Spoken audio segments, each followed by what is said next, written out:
राम सा खम्मा गणी। आप सभी राजस्थान वासियों के लिए बहुत बड़ी खुशखबरी है। राजस्थान सब इंस्पेक्टर की भर्ती, जिसके बारे में अभी 2-3 दिन पहले वीडियो बनाई थी कि इस महीने फॉर्म आने वाले हैं, और इस महीने छोड़ो 2 दिन बाद ही फॉर्म आ गए हैं। 1015 ऐतिहासिक वैकेंसीज।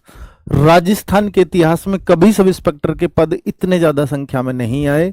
ये आप लोगों का सौभाग्य है कि आपके सामने भर्ती है, और सबसे बड़ी बात कि 3 साल की एज में छूट भी है।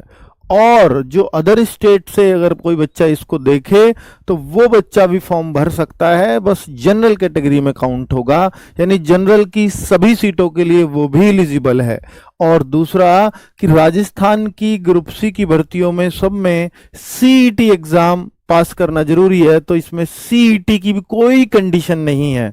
यानी बच्चा, फ्रेशर बच्चा भी जो राजस्थान में पहली बार कोई भर्ती देखना चाह रहा है, तो वो बच्चा भी फॉर्म इसमें भर पाएगा। पहली कोई क्राइटेरिया नहीं चाहिए, सिंपल एक क्राइटेरिया, ग्रेजुएट आप होने चाहिए, तो आप राजस्थान के सब इंस्पेक्टर की भर्ती देख पाएंगे। प्रोसीजर क्या है, पूरा नोटिफिकेशन आ चुका है। 10 अगस्त आपके फॉर्म की डेट है, यानी 10 अगस्त से आप फॉर्म डाल दोगे।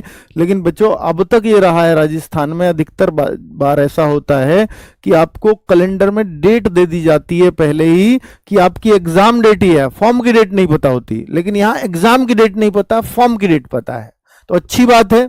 एग्जाम तो फिर एक दिन होना ही है, उसमें कोई दिक्कत ही नहीं है भाई। बात ये होती है कि हमारे फॉर्म कब आ रहे हैं, फॉर्म के लिए मैं एलिजिबल हूं या नहीं हूं। तो जिस दिन से आप फॉर्म के लिए एलिजिबल हैं, वो दिन आपको पता ही चल चुका है कि भाई फॉर्म तो अब भर ही जाएगा। 3 साल की एज छूट है, तो उनको भी पता लग गया कि मेरा फॉर्म भर ही जाएगा। तो अब वो वाली सारी टेंशन खत्म है कि मेरा फॉर्म भर पाऊंगा नहीं भर पाऊंगा, कब से फॉर्म आएंगे कब से नहीं आएंगे, सारी डेट क्लियर है। बात है सिर्फ एग्जाम डेट की। तो एग्जाम डेट की ये काम है आरपीएससी का, आपका नहीं है, ठीक है। वो एग्जाम होना ही एक दिन, और बहुत ज्यादा समय राजस्थान सरकार नहीं देती है एग्जाम्स के लिए। आरपीएससी बहुत ज्यादा अंतर नहीं करती है फॉर्म के बाद एग्जाम में। तो आप ये मान लो कि 3 महीने 4 महीने मैक्स टू मैक्स इतना ही लगेगा। चलिए, तो भाई आगे बात कर लेते हैं कि इस पूरी वैकेंसीज को कैटेगराइजेशन करूं कि किसमें कितने पद आए हैं। 1015 वैकेंसीज, जैसा अभी परसों 2 दिन पहले की वीडियो में बताया है आपको।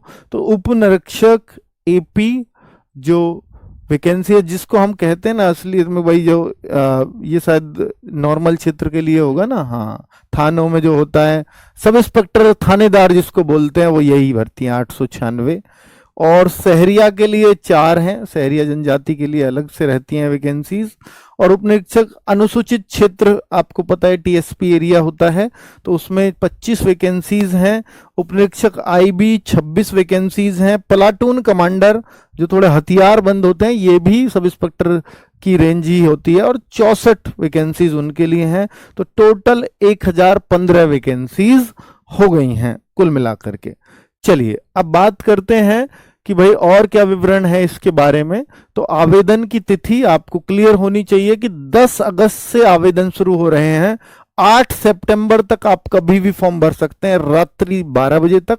मेरी आप सब लोगों को सलाह है कि लास्ट तक वेट ना करें फॉर्म भरने का। आपको 10 तारीख को ही फॉर्म कैसे भरा जाना है, इसके लिए भी हम एक वीडियो बना देंगे कि ऐसे ऐसे भरिए, ताकि फॉर्म में किसी तरह की कोई मिस्टेक ना हो, और जिससे आपको बाद में पछताना ना पड़े। क्योंकि फॉर्म में की गई एक भी मिस्टेक आपको लास्ट तक मेहनत करने से रोकती है, क्योंकि आप उसके बारे में ही चिंतित होते हो कि पता नहीं क्या होगा। ठीक है, तो हम 10 तारीख को ही आपको एक वीडियो बना देंगे क्योंकि फॉर्म भरने की किस किस तरह से भरना है। तो आप 11 तारीख से फिर अपना फॉर्म भर दीजिए। बहुत जल्दी भी नहीं करना है कि भाई 10 तारीख को आए उसी दिन डालना है फॉर्म। लेकिन आप ये भी मत करना कि 8 सितंबर लास्ट डेट है तो सितंबर में ले जाओ अपने फॉर्म को। मैं तो कहूंगा कि सब लोग अगस्त में ही भर देना, ठीक है, लास्ट को बचो ही नहीं। पता लगा साइट हैंग चल रही है, फिर दिक्कतें होती हैं।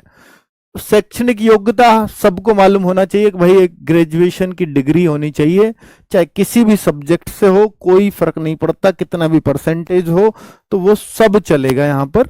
ठीक है, चलिए आगे बात करते हैं कि आयु सीमा क्या है। तो आयु सीमा आपको मालूम है कि इसमें 20 से 25 वर्ष होती है जनरल कैटेगरी के लिए, लेकिन यहाँ 3 वर्ष की छूट दे दी गई है, और 20 से 25 वर्ष कब मांगी गई है, लेकिन ये मांगी 1/1/2026 को गई है। ठीक है, जो बच्चा आज की डेट में 19.5 साल का भी है ना, वो भी फॉर्म भर देगा, इसका मतलब, क्योंकि 1/1/2026 को मांगी गई है। ठीक है, तो 1/1/2026 को 20 से 25 साल एज होनी चाहिए, लेकिन आयु सीमा में 3 साल की आपको छूट दे दी गई है।